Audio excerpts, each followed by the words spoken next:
Hi, welcome. Nathaniel Pierce adjusted his billion-dollar suit, the fabric, a silent testament to a life of unquestioned victory. In this sterile courtroom, his divorce was meant to be the final triumphant acquisition of his new life. He expected tears, a broken woman, the ghost of the wife he'd left behind. But then Isabel walked in, not broken, but forged. The simple, elegant dress she wore didn't whisper of defeat. It hummed with a quiet power he hadn't seen in years. Her eyes, clear and steady, met his. In that single unnerving glance, Nathaniel realized this wasn't an ending. It was a reckoning. The air in courtroom 4B of the Stanley Moss Courthouse was thick with the scent of old paper and refrigerated air, a sterile perfume for the quiet deaths of marriages. Nathaniel Pierce felt impervious to it. To him, this was just another boardroom, another negotiation where his position was unassailable. He sat at the polished mahogany table, a king in his bespoke Xenia suit flanked by Preston Maddox, a lawyer whose ruthlessness was as legendary as his hourly rate. Beside him, Sienna, his fiancée, squeezed his hand. Her touch was manicured and cool, her diamond engagement ring catching the fluorescent light in a series of sharp proprietary flashes. She was the future, young, vibrant, a beautiful testament to his success. He had mentally rehearsed this day for months. It was the final procedural step in closing a chapter he'd already rewritten. He imagined Isabel arriving flustered, her hair slightly askew, her eyes puffy from a night of crying. He pictured the woman he had left, a woman who had become, in his mind, a comfortable but faded photograph from a life he'd outgrown. He had prepared a look of detached sympathy, a gesture he'd practiced in the mirror of his new penthouse, overlooking the glittering sprawl of Los Angeles. But the woman who pushed through the heavy courtroom doors was not a photograph. She was a stranger. Isabel moved with a serene, almost unnerving composure. The navy blue sheath dress she wore was modest but perfectly tailored. Her dark hair pulled back in a simple, elegant chignon. There were no signs of sleepless nights. The faint lines around her eyes spoke of wisdom, not sorrow. She wasn't leaning on her lawyer for support. She walked beside him as an equal. Her gaze swept the room once, cool, analytical, before landing on Nathaniel. It was not a look of hatred or heartbreak. It was a look of assessment, as if she was seeing him clearly for the first time in a long while, and perhaps wasn't entirely impressed. The detached sympathy he'd prepared died on his lips. In its place, a cold knot of apprehension formed in his stomach. This was not the trembling, defeated woman his narrative required. All rise, the baif's voice boomed, and the wooden scrape of chairs filled the silence. Judge Miller, a woman with a reputation for suffering no fools, took her seat. Her eyes, sharp and intelligent, scanned the parties before her. We are here today to finalize the dissolution of the marriage between Nathaniel Pierce and Isabel Pierce. Mr. Maddox, I've reviewed the proposed settlement. It appears generous. Preston Maddox rose, his smile as smooth and polished as his shoes. Indeed, Your Honor, Mr. Pierce wishes to ensure Ms. Pierce is well taken care of in recognition of their 22 years of marriage. He said it with an air of profound magnanimity, as if Nathaniel were gifting her a small country. Nathaniel watched Isabel for a reaction, a flicker of gratitude, relief. He saw nothing. She sat with a perfect, still posture, her hands resting calmly in her lap. Her lawyer, a man named Elias Thorne, whose firm was respectable but hardly in the same league as Maddox's, stood. Your Honor, Thorne began, his voice calm and steady. My client, Ms. Pierce, appreciates the thoroughness of Mr. Pierce's offer. A slight pause. Nathaniel felt Sienna shift beside him, her nails digging almost imperceptibly into his hand. However, Thorne continued, we are not here today to discuss the division of marital assets in the traditional sense. My client is not contesting the offer for the family home, the alimony, or the child support arrangements for their daughter Sophia. Maddox's smug expression faltered for a fraction of a second. This wasn't in the script. Nathaniel leaned forward, the knot in his stomach tightening. What was this? Some play for more. Then what precisely are we here to discuss, Mr. Thorne? Judge Miller asked, her brow furrowing. Elias Thorne opened a leather-bound folder on the table. We are here, Your Honor, to file a motion to recognize Isabel Pierce, not as a dependent spouse, but as a founding partner in Pierce Innovations. A stunned silence descended upon the courtroom. Nathaniel felt the blood drain from his face. He stared at Isabel, who finally turned her head and met his gaze directly. The quiet power he'd seen earlier now had a name. Conviction. Sienna gasped beside him, a tiny indignant sound. "That is preposterous, Your Honor," Maddox sputtered, finding his voice. Pierce Innovations was founded by Mr. Pierce and him alone. Miss Pierce was a homemaker, a wonderful mother, I'm sure, but she had no involvement in the business. "Is that so, Mr. Pierce?" Judge Miller's gaze was now fixed on him, sharp as a shard of glass. Nathaniel opened his mouth, but no sound came out. His mind was reeling, thrown back 2 decades to a cramped garage, smelling of oil and ambition. He saw Isabel, then just 24, poring over his chaotic schematics, her fine arts degree, giving her an eye for design that he lacked. He remembered her selling her late father's car to pay for their first patent filing. He remembered her working 2 jobs to keep them afloat while he chased a dream, her belief in him, the only real capital he'd had. He had forgotten, or rather, he had chosen to forget. He had buried those memories under layers of success, rewriting history until he was the sole protagonist, the self-made genius. Isabel's lawyer slid a document across the table. "We have her father's cash check for the patent. We have her design sketches for the first 3 product prototypes. And we have a dozen sworn affidavits from early employees who will testify that Isabel Pierce wasn't just a supportive wife.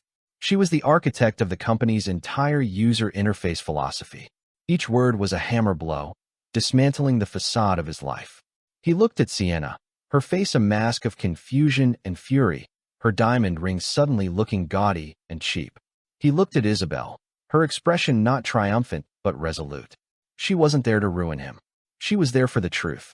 And in the crushing silence of that courtroom, Nathaniel Pierce, the man who had everything, realized he had already lost the only thing that ever truly mattered. The drive back to the bare mansion was a silent, suffocating affair. Sienna, for once, was speechless, her mind visibly racing to calculate the financial implications of Isabel's bombshell.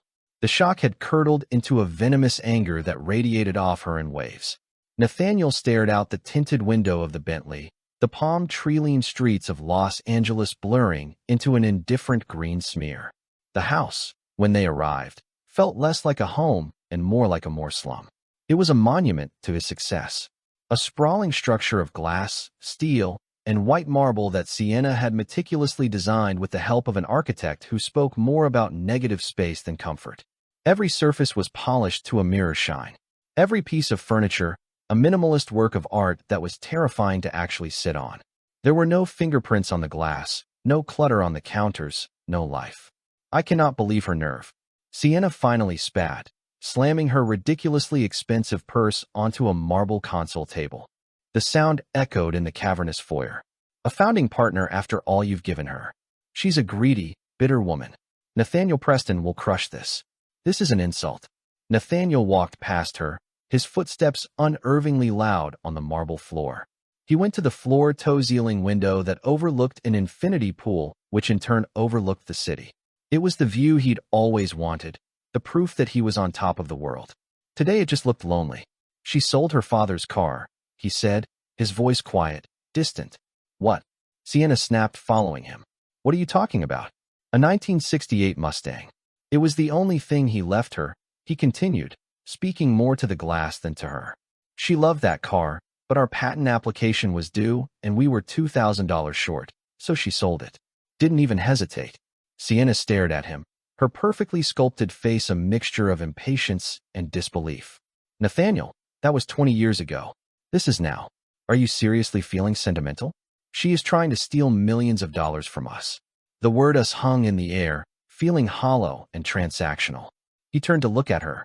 He saw the beautiful, ambitious woman he had chosen, the woman who adorned his arm at galas, who understood the currency of power and image. But for the first time, he found himself searching her face for something that wasn't there, shared history. She was a beautiful addition to his life, but Isabel had been the foundation. He was suddenly violently thrown back into a memory so vivid it felt like time travel.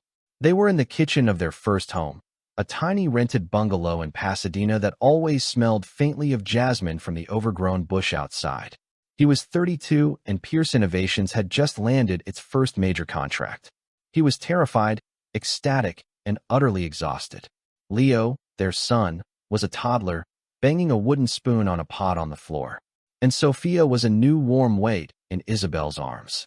Isabel was stirring a pot of spaghetti sauce, her hair in a messy bun, a smudge of flour on her cheek.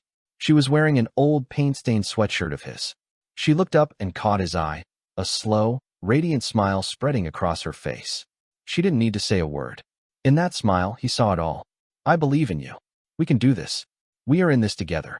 Later that night, with the kids asleep, they sat on their lumpy second-hand couch, sharing a cheap bottle of wine. He confessed his fears, that he was an imposter, that he would fail and drag them all down with him. Isabel took his hand, her touch warm and solid. Nathaniel, she'd said, her voice full of a fierce, quiet certainty. Failure is just a data point. We'll learn from it, but you won't fail because your vision is brilliant and you're not doing it alone. The memory faded, leaving a profound ache in its place. He looked around the sterile, silent mansion. He and Sienna didn't have conversations like that. They discussed stock portfolios, vacation destinations, and which charity event offered the best networking opportunities. They never talked about fear or failure because in their world such things were not supposed to exist. Nathaniel, are you even listening to me? Sienna's voice sliced through his reverie sharp with irritation. Preston is calling. We need a strategy. He looked at the infinity pool, its surface perfectly still, reflecting the cold, empty sky. He had built this life, this perfect polished cage, piece by piece. He had traded the chaotic warmth of that Pasadena bungalow for this silent palace. He had traded a partner for an accessory. He thought he had upgraded, that he had shed his old life like a snake sheds its skin. But standing there with the echo of his past ringing in his ears, he felt a terrifying, sickening realization dawn on him. He hadn't shed his old skin. He had shed his soul, and he hadn't even noticed it was gone until this very moment. He had won everything he ever wanted, and now he was bankrupt in ways his accountant could never measure. While Nathaniel was rattling around his gilded cage, Isabel was watering her hydrangeas. Her new home was a modest two-story craftsman in a quiet South Pasadena neighborhood, the kind of place with a wide front porch and a slightly creaky screen door. It was a world away from the bare mansion, and she had never felt more at peace. The house wasn't filled with art curated for its investment value. It was filled with the messy, vibrant art of her children, framed and hung with pride. The air smelled of potting soil, lemon furniture polish, and the chocolate chip cookies Sophia was baking in the kitchen. After leaving Nathaniel, or rather after he had announced he was leaving her, there had been a period of freeall. The shock, the betrayal, the sheer public humiliation of it had been a physical blow. For weeks, she had functioned on autopilot. Her world shrunk to the immediate needs of her children, Leo and Sophia. Her friends had rallied, expecting her to crumble. They brought casseroles and wine and spoke of Nathaniel in hushed, furious tones. They told her to hire the most vicious lawyer she could find to take him for every penny. But as the initial shock subsided, something else took its place. It wasn't a desire for revenge. It was a slow, dawning sense of clarity. For years, she had been living in Nathaniel's shadow, her own identity subsumed by her roles as wife of, mother of.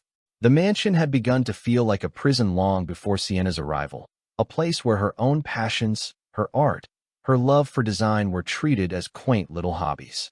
She had looked at her children, at Leo's simmering anger and Sophia's quiet, confused pain, and realized that wallowing in victimhood was a luxury she couldn't afford. More than that, it wasn't who she was.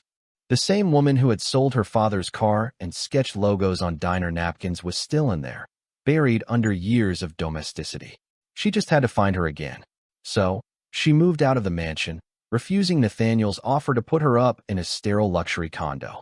Instead, she found this house, a place that needed work, a place she could pour her own energy into.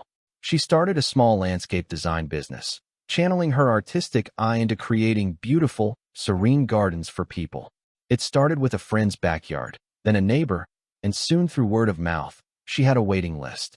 It wasn't a multi-million-dollar enterprise, but it was hers. She was building something again with her own two hands. "Mom, the cookies are ready," Sophia called from the kitchen. Isabel smiled, setting down the watering can. They smell amazing, sweetie. She walked inside, the warmth of the kitchen wrapping around her. Sophia, at 16, had her father's sharp intellect, but her mother's compassionate heart. The divorce had hit her hard, but seeing her mother rediscover her own strength had been a powerful anchor. Leo called, Sophia said, sliding a perfectly browned cookie onto a cooling rack. He asked how it went today.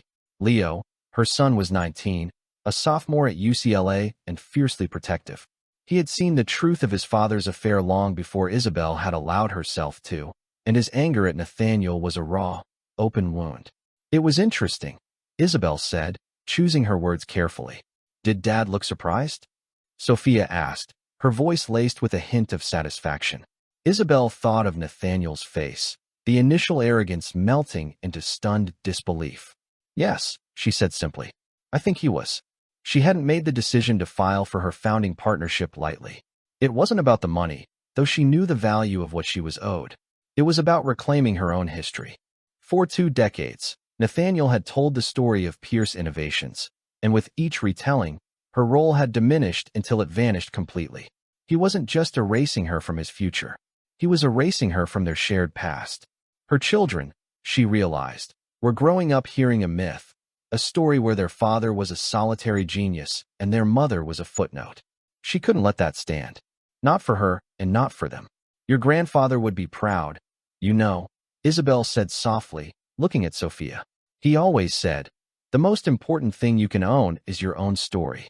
Later that evening, after Sophia was upstairs doing homework, Isabel sat on her front porch swing, a cup of chamomile tea in her hands. The street was quiet, the air fragrant with night-blooming jasmine, the same scent as their first little house. She hadn't thought of that in years. Her phone buzzed. It was a text from Elias Thorne. Maddox called. He's threatening a countersuit for malicious intent. There rattled Isabel. Stay strong.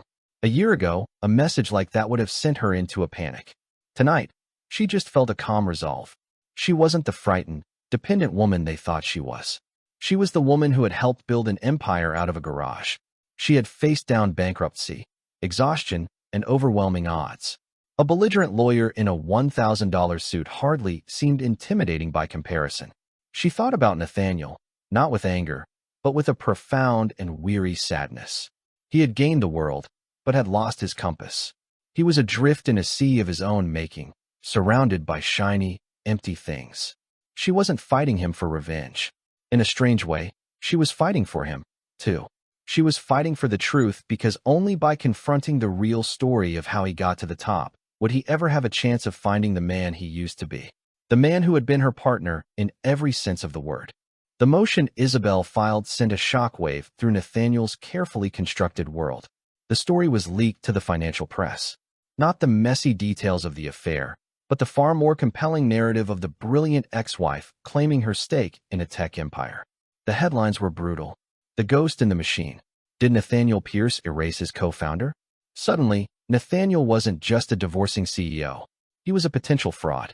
The board of Pierce Innovations, a group of stoic silverhead men who valued stability above all else, were calling for emergency meetings. His stock price took a small but noticeable dip. The pressure inside the Bear Mansion became unbearable. Sienna's initial fury had morphed into a frantic, obsessive campaign to manage the optics of the situation. She was on the phone constantly with PR agents and lawyers. Her voice a sharp, commanding staccato that echoed through the marble halls. We need to release a statement, she announced one evening, pacing in front of the cold, unlit fireplace. She was dressed in white silk pajamas that probably cost more than Isabel's monthly mortgage. Something that paints her as a disgruntled spouse lashing out. We'll talk about your philanthropic work, your commitment to the company. We need to control the narrative, Nathaniel. Nathaniel was sitting in a leather armchair, a glass of untouched Macallan 25 in his hand. He was staring at an old photograph he'd dug out of a storage box, a faded Polaroid of him and Isabel, young and beaming, standing in front of their garage workshop. A sign they'd painted by hand was tacked to the door.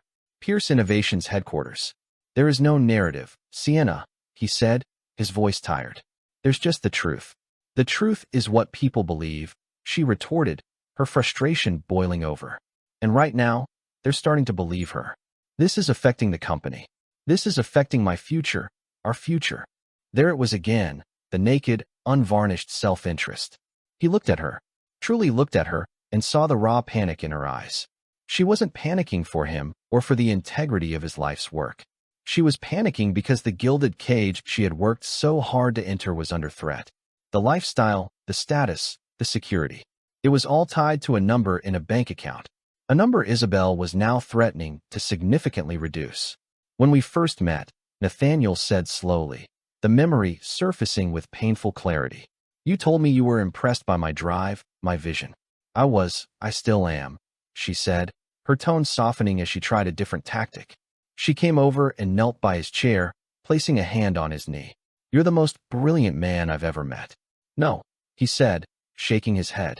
You were impressed by my jet. You were impressed by my penthouse in New York.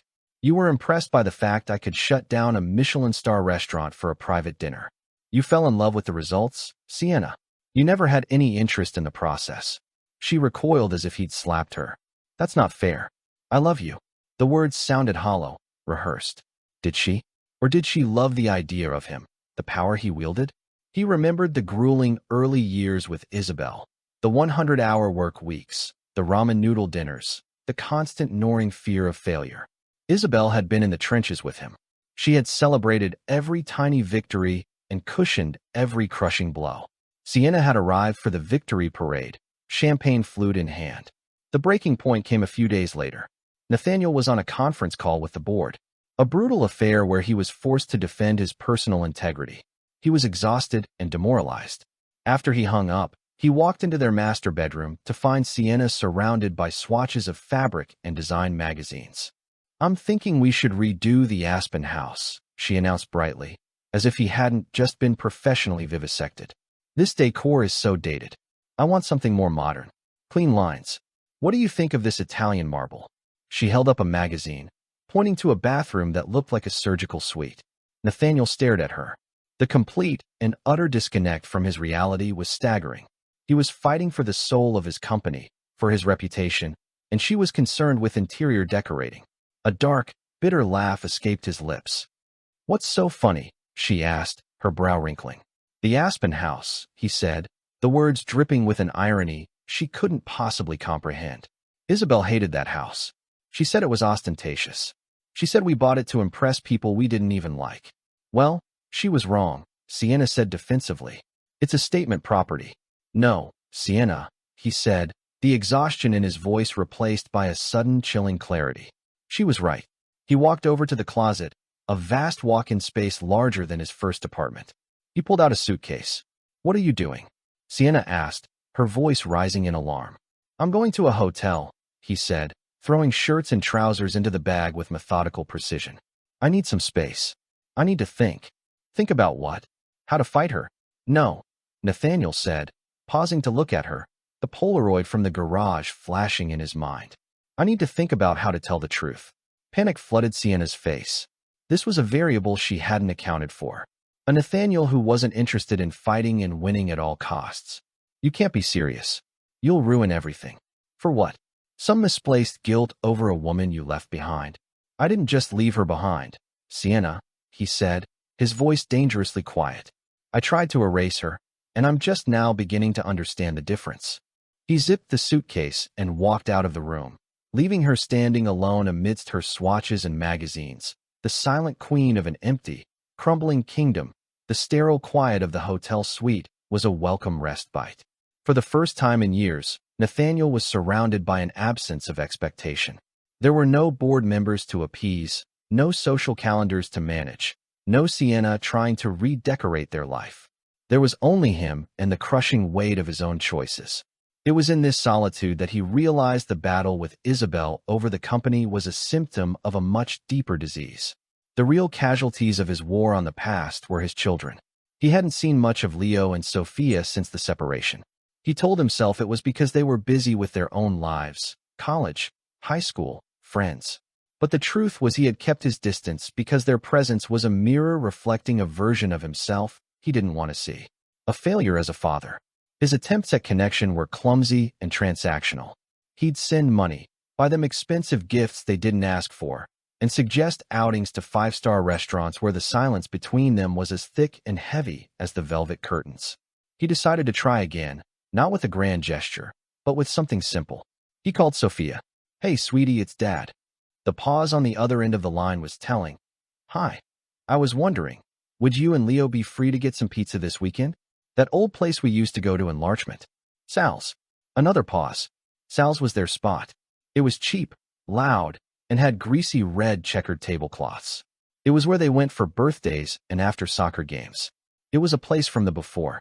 "I'll have to ask Leo," Sophia said, her voice noncommittal. I'll text you." She did text a few hours later. "Leo says we can do Saturday at 7 o'clock. The lack of enthusiasm was palpable, but it was a yes. When he walked into Sal's that Saturday, they were already there sitting in a booth in the back. Seeing them together was a jolt. Leo, with his dark, intense eyes, so like Isabel's, had a protective arm resting on the back of the booth behind his sister. Sophia was picking at a loose thread on her jeans, her shoulders hunched. They looked like two soldiers in hostile territory. "Hey," Nathaniel said, sliding into the booth. The vinyl was cracked and familiar. "Thanks for coming." Sophia wanted to, Leo said, his voice flat. It was an immediate clarification. "I'm only here for her." The chasm between them felt immense, unbridgeable. He tried to fill it with small talk. He asked Leo about his classes, Sophia about her upcoming art project. Their answers were clipped, monosyllabic. The air was thick with unspoken accusations. The cheerful noise of the pizzeria, families laughing, orders being shouted, only highlighted their own strained silence. Their pizza arrived, a large pepperoni just like they always ordered. Nathaniel served them each a slice, a simple domestic act that felt alien and performative. It was Sophia who finally broke the tension. "Mom said you moved out of the house."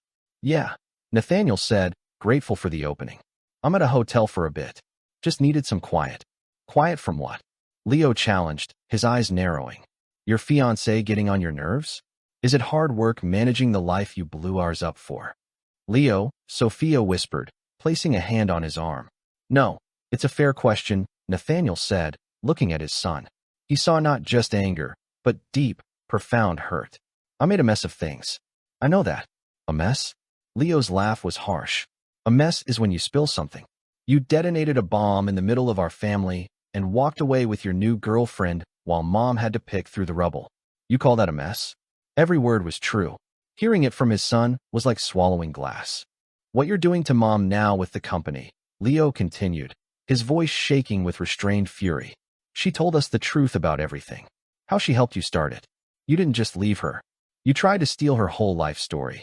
Do you have any idea what that's like? To watch your mother have to fight for the credit for her own life against the man who was supposed to be her partner?" Nathaniel had no defense. There was nothing he could say that wouldn't sound like a hollow excuse. So he just sat there and took it. "Your mother," he said, his voice hoarse, "is the most brilliant, resilient person I've ever known. And I took that for granted. I forgot who I was, who we were. I started believing my own PR. I am so sorry for all of it." It wasn't enough. An apology couldn't stitch together the wounds he'd inflicted, but it was the first honest thing he'd said to his children in years. Sophia had been quiet, her eyes welling with tears. "I miss you," she whispered so softly he barely heard it. "I miss who you used to be." That was the blow that finally shattered him. It wasn't Leo's anger, but Sophia's quiet grief. It was the realization that his children weren't just angry at his actions. They were mourning the father he had been. A father who went to their soccer games, who helped them with their homework, who existed in their lives as a warm, constant presence, not a wealthy, distant benefactor. He looked at his two children, these incredible people he and Isabel had raised, and saw the full, devastating extent of his choices. The money, the mansion, the praise of the business world, it was all ash. He had been so focused on building a legacy of success that he had completely destroyed his own family. His portrait in their lives was fading, and he was the one holding the eraser. The day they were due back in court, the atmosphere was entirely different. The story had taken on a life of its own, and the room was filled with a low buzz of anticipation. Nathaniel arrived alone. He had officially broken his engagement with Sienna, an ugly transactional conversation that involved lawyers and non-disclosure agreements. It felt less like a breakup and more like a hostile merger falling apart. He felt no sadness, only a grim sense of relief, as if a fever had broken. He sat at his table with Preston Maddox beside him. Maddox was tense, his usual slick confidence replaced by a brittle defensiveness. He had advised Nathaniel to fight Isabel's claim to the bitter end, to bury her in paperwork and drain her resources. Nathaniel had refused. "We are not going to countersue," Nathaniel had told him that morning. "We are not going to try and discredit her. We are going to listen." Maddox had looked at him as if he'd lost his mind. When Isabel walked in with Elias Thorne, she looked exactly the same, composed, resolute. But this time, when her eyes met Nathaniel's, he didn't look away. He held her gaze and gave a small, almost imperceptible nod. It was a gesture of concession, of respect. He saw a flicker of surprise in her eyes before she turned her attention to the judge. "Mr. Maddox." Judge Miller began her tone all business. "Last time we were here, Mr. Thorne made a rather extraordinary claim on behalf of his client. Do you have a response?" Maddox stood, shuffling his papers. "Your Honor, with all due respect, the claim is baseless. While Mr. Pierce acknowledges his ex-wife's support in the early years, as any spouse would support another, this in no way constitutes a legal partnership." He droned on, citing legal precedents and corporate bylaws. Nathaniel barely listened. He was watching Isabel. He was remembering. He saw her at their kitchen table at 2 a.m. rewriting his business plan because, as she gently put it, his was brilliant on the tech, but a little fuzzy on the humans. He saw her charm their first skeptical investor, not with numbers, but with a passionate, eloquent explanation of how their product would genuinely improve people's lives. He was the engineer. She was the conscience. He had built the engine, but she had drawn the map. "Mr. Thorne," the judge prompted when Maddox finally wound down. Elias Thorne stood. "Your Honor, we could spend weeks deposing early employees. We could bring in forensic accountants and intellectual property experts. We could turn this into a long, ugly, and very public war." He paused, letting the words hang in the air. Nathaniel saw Maddox's tense preparing for the attack. "But my client has no desire to do that," Thorne continued. "This was never about waging a war. It was about correcting the record. Therefore, we'd like to propose a different kind of settlement." He placed a single slim folder on the table. A bailiff delivered it to Judge Miller and another to Maddox. Nathaniel leaned over to look at Maddox's copy. It wasn't a demand for money. It wasn't a claim for a percentage of the company. It was a single double-spaced page. At the top, in bold letters, it read the official history of Pierce Innovations, the founding years. Below it was a narrative, a story. It detailed the company's inception, not as the myth of the lone male genius, but as the truth, a partnership. It spoke of the garage, of Isabel's inheritance, of her design contributions, of her role in shaping the company's ethos. It didn't diminish Nathaniel's role as the technological visionary, but it elevated hers to its rightful place as co-founder, strategist, and moral compass. The final paragraph was the settlement proposal. It stated that Isabel would waive all claims to founding shares and any financial stake beyond the standard marital asset division. In return, the document, this true history, was to be entered into the official corporate record of Pierce Innovations. It was to be framed and hung in the lobby of the corporate headquarters, and it was to be the first page of the About Us section on the company's website in perpetuity. She wasn't asking for his money. She was asking for the truth. The silence in the courtroom was absolute. Preston Maddox stared at the page, utterly flummoxed. This was a move so far outside the legal playbook, he had no response. You couldn't fight a story with a lawsuit. Judge Miller finished reading, took off her glasses, and looked from the page to Isabel, and then to Nathaniel. A slow, knowing look of profound respect dawned on her face. "Mr. Pierce," she asked, her voice softer than before, "what is your response to this proposal?" This was the moment, the culmination of everything. He could still fight. He could revert to the man he had been, the man who won at all costs. He could save his fortune and his ego, or he could save himself. Nathaniel stood up slowly. He didn't look at his lawyer. He looked directly at Isabel. "Your Honor," he said, his voice clear and steady, finding a strength he didn't know he still possessed. "I have read Ms. Pierce's document, and I find it to be completely accurate." A collective gasp went through the room. Her contributions were not just supportive. They were foundational. Without her, there would be no Pierce Innovations. "I accept her proposal in its entirety, and And I would like to state for this court and for the record that I am profoundly sorry for my attempts to write her out of a history that is as much hers as it is mine. He looked at Isabel. For the first time, her serene composure broke. A single tear traced a path down her cheek. It was not a tear of sadness or victory. It was a tear of release. The truth, after so many years, had finally been spoken. The immediate aftermath was a blur. The bang of the judge's gavel was a starting pistol for a flurry of motion. Lawyers huddled. Reporters scrambled, but Nathaniel saw none of it. He felt a strange lightness, as if a massive, invisible weight he'd been carrying for years had just been lifted. He had publicly surrendered, given up the myth he'd so carefully constructed, and in doing so, he had won back a piece of himself he thought was gone forever. Preston Maddox was apoplectic. "Nathaniel, what have you done?" he hissed as they were packing their briefcases.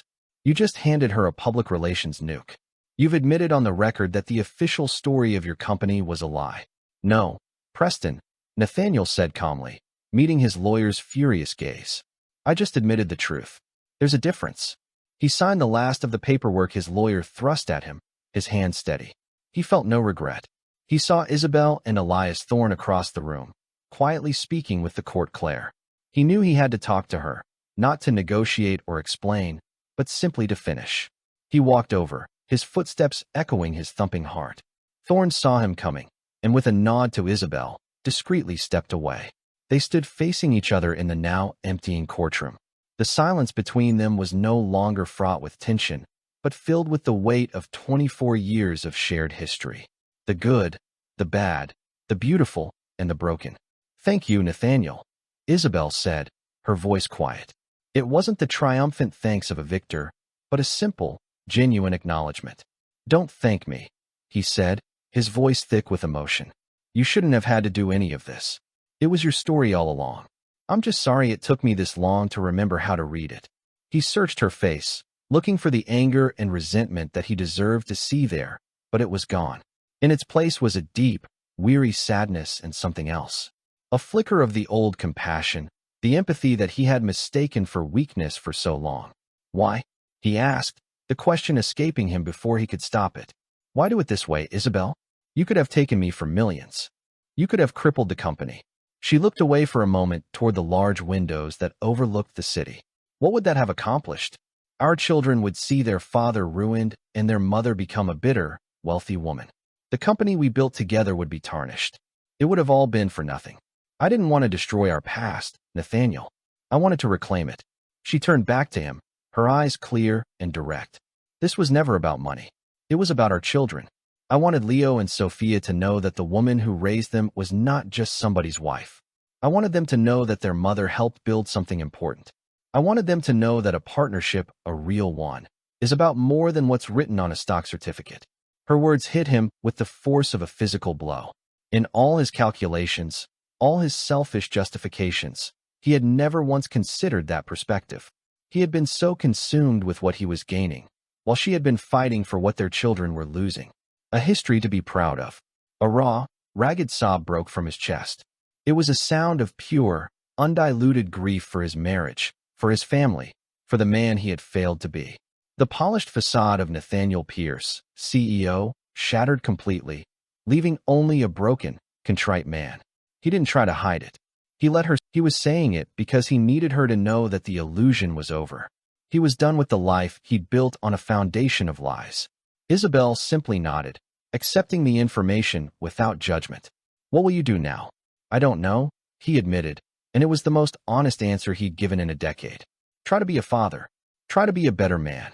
It sounded hopelessly cliché, but in the quiet of that courtroom, it felt like a sacred vow.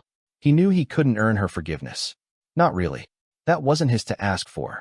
But maybe, just maybe, he could start the long, arduous process of earning back his own self-respect. 3 months later, the world looked different. True to his word, Nathaniel had implemented Isabel's proposal. The newly christened founding story was the first thing visitors saw on the Pierce Innovations website. A beautifully framed copy printed on archival paper hung in the lobby right next to the company's mission statement. It caused a stir in the industry, but a positive one. The story of reconciliation and integrity was far more powerful than the story of a messy divorce. The company's stock, after the initial wobble, had never been higher. Nathaniel sold the Bear Mansion and moved into a modest, comfortable apartment in Santa Monica, a few miles from the beach. He sold the jet and the Bentley. He started taking the lead on the company's philanthropic foundation, a part of the business he'd always delegated, and found a surprising sense of purpose in it. He was working to build something that wasn't measured in profit margins. The most difficult work, however, was rebuilding the ruins of his family. It was a slow, painstaking process with no guarantee of success.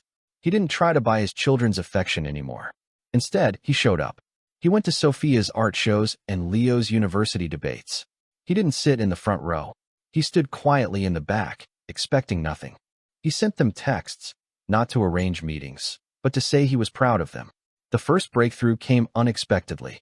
Leo had a major economics presentation, and his laptop crashed the night before. After trying everything, in a moment of desperation, he called Nathaniel. Nathaniel dropped everything and spent the next 6 hours with his son, not as a CEO delegating a problem, but as a father, patiently helping him recover the files and rebuild the presentation. They worked until dawn, fueled by coffee and a shared sense of purpose. As the sun came up, Leo looked at him across the kitchen table, exhaustion and gratitude in his eyes. "Thanks, Dad," he said. The two words were a bridge across a vast canyon. His relationship with Isabel found a new, quiet rhythm.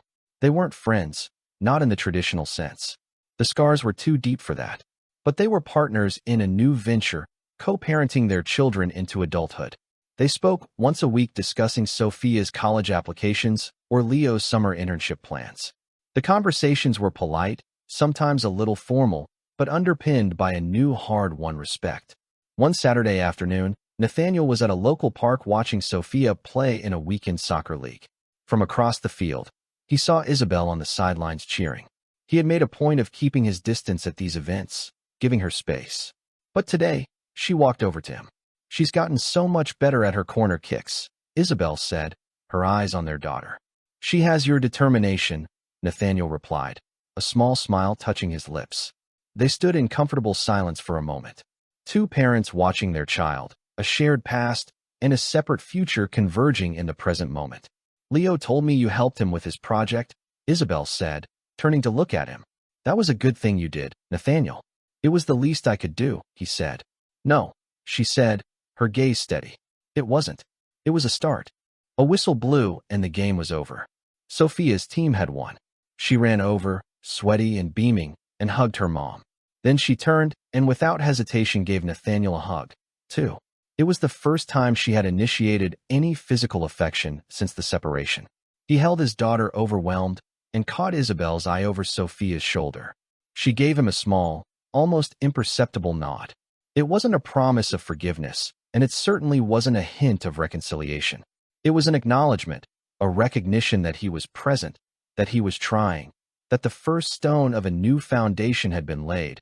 He knew he would never get back what he had so carelessly thrown away. The family he'd had was a country to which he could never return. But as he stood there, between the woman he had wronged and the daughter he was trying to win back, he felt a flicker of something he hadn't felt in years. Hope.